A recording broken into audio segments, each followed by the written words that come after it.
चांगलं काय वाईट काय काही कळत नाही, श्रद्धा काय आणि अंधश्रद्धा काय याचा विचार करत नाहीत. आजही ज्या लोकांचा आपल्या आईबापांपेक्षा जास्त विश्वास देवदेवतावर आणि ब्राह्मणांवर असतो, जी लोक कुत्रा, मांजर, जनावर, करणी, झाडझुडपं, विधवा यांना अशुभ मानतात, जी लोक रिलिटी विज्ञानापासून दूर पळतात, मजबुरीला नशीब मानतात, आजाराला देवाचा कोप मानतात, ती लोक काय क्रांती करणार?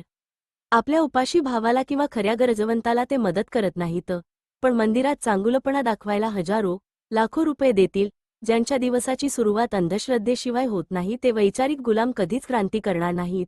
जोपर्यंत आम्ही त्यांना देव, धर्म, जात, रूढी, परंपरा, खोटे संस्कार, कुंडली यामध्ये अडकून ठेवले आहे तोपर्यंत आम्ही त्यांचे मालकच आहोत. यातून काय बोध घ्यायचा तो ज्याने त्याने ठरवावे. जगामध्ये जिथे जिथे शोषण होते तिथे शोषितांकडून नेहमी क्रांती केली गेली आहे. तुम्ही ब्राह्मण लोक भारतातील 85% लोकांवर हजारो वर्षे झाली अन्याय करत आला आहात आणि आजही करताय, तरीही हे लोक उठाव का करत नाहीत? ब्राह्मण ही लोक मुलं जन्माला घालू शकतात पण त्यांचं नाव आम्हाला विचारल्याशिवाय ठेवू शकत नाहीत. ही लोक घरं बांधू शकतात पण आमच्या परवानगीशिवाय घरात पाय ठेवत नाहीत. ही लोक लग्न करू शकतात पण आम्हाला विचारल्याशिवाय तारीख व मुहूर्त सुद्धा काढू शकत नाहीत.